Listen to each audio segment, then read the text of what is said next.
Hey guys, how's it going? I decided to kind of post up some old school pulls that I did from the discount bin. I got a couple Iron Man books that were pretty fun. This one was issue 305, I believe. Oh, 309, yeah.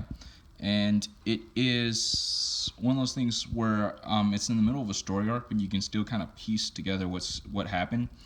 So there's this main villain right here, Vortex. You can see right there that robot, and you think that's the main bad guy, but it's actually kind of like a plot twist because you find out Vortex had taken over Tony's body, not just his armor, but his body.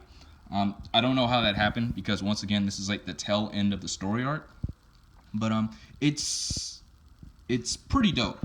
The art's really good. I think the guy's name is Tom Morgan. All right, Tom Morgan, who did the art, and it's pretty much Tony having to use his brains, not just use his omni beams or his repulsor blasts. He has to really find a way to outsmart Vortex. Like I mentioned, Vortex is Tony. You can tell in the bubbles never start. The crew telepresence system is no match for the raw power of the Iron Man armor. Armor which, along with your body, now belongs to me. And I was reading, I was like, wait, what? Oh, okay. So this wasn't what I expected. So yeah, the AI took over his body somehow, and Tony's in the Vortex armor. And I like the way they do these panels.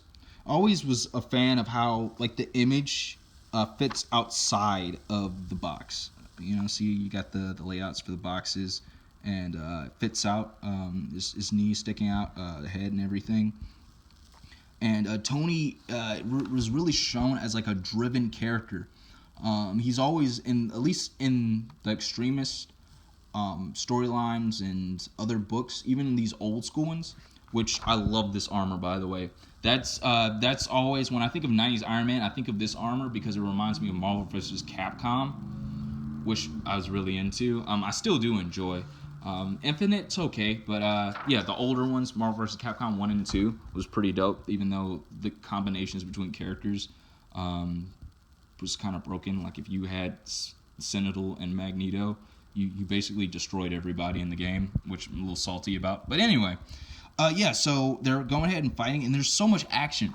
And that's the funny thing is that in, 4 pages, you get more action than some books do, but it's not just mindless action. You also get narration in between the panels, and the dialogue bubbles don't obscure the art. And sometimes bubbles will do that, and it gets in the way of the art, and you're like, okay, I'm distracted by the bubbles, and I can't really see what's going on. So yeah, they're fighting, and love these old school ads. But yeah, they're fighting, and there's a moment in there where Tony's like, I have to think of something else. This is when he starts thinking, he's like, hit him with everything hard, maximum candle power, hit him, and he's really taking him out. But there's this is the cool part. This is when I say Tony's thinking, he's just not beating up the bad guy. He says he doesn't have a lot of experience with physical frailties, but I've had enough of that for 6 lifetimes. I'm all too familiar with mortality. So Tony's always been the one trying to push the boundaries of technology, but in this moment, he's like, the human will is stronger than anything else. Dude, I'm not gonna lie. If I was a kid of the '90s, back in elementary school, I would have so had like an Iron Man or X-Men lunchbox. I'm not even ashamed to admit that. But yeah, so he outsmarts them, overloads them with all this sensory input, and you see, he takes them out, and he wins. And he basically latches in and takes over his original body. But you find out that Vortex got him by leaving him with this familiarity of being drunk. And you find out apparently Vortex was like drinking bourbon and just partying really hard.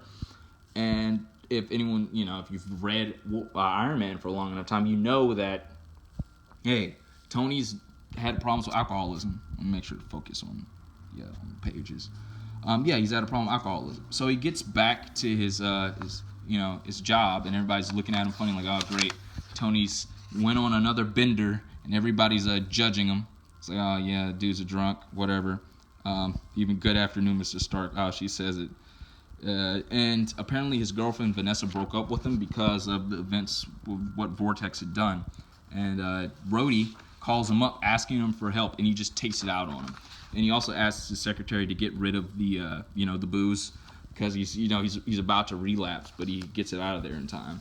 So it's cool humanizing him, but showing that he's got his demons that he's trying to fight off. And Rose calls him, he goes off on him, and because apparently something that happened in the Armor Wars event, he's still salty at Rhodey because I think he took his armor.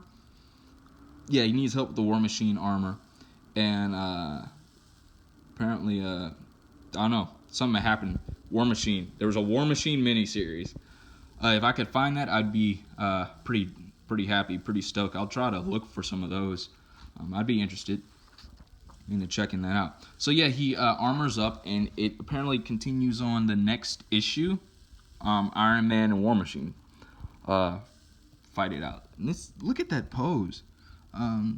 I like this guy's art. Is it Tony Daniel? No, Tom Morgan. Yeah, Tom Morgan's the one that did art. I think Tony Daniel did some X-Force fill-ins back in the 90s. But yeah, so there was this issue I got, and then there was another one. Marvel Action Hour. I believe this was based off of the events of the TV show that had come out. Let me try to get this one out the plastic.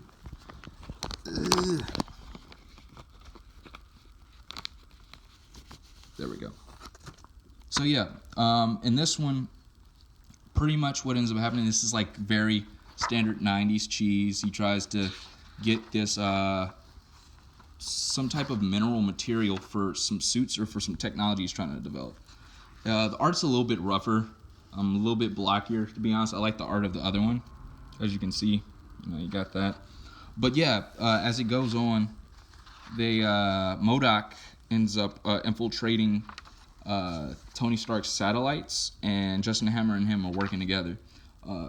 And apparently Julia, who is... Yeah, see, the faces look kind of weird, but, even that, it's like, dude, it was like a little bit overdone. But yeah, MODOK ends up taking a little MODOK drunk and ends up taking over Jim's Rhodes, and they end up fighting it out. Tony is smart enough to realize that something had happened to him. You know how it's like the stupid thing, someone gets mind controlled, and like, oh, what are you doing? Tony's not stupid. He's like, something's happened. He's got mind controlled. I got to take care of business and figure out what's going on. So he ends up finding out a whole bunch of MODOK's drones, seeing that he infiltrated some of his satellites, and him and War Machine end up getting in a fight, fist-to-fist fight, energy repulsor beams and stuff like that.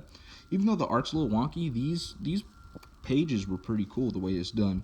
I'm telling you, I really like that type of stuff outside of the boxes.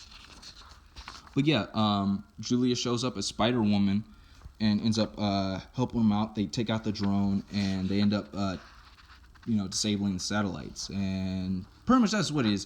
It's a pretty straight story, pretty straight to the point, really simple, not overly complicated. And you get like something next page. I guess all three of them end up working together on a storyline.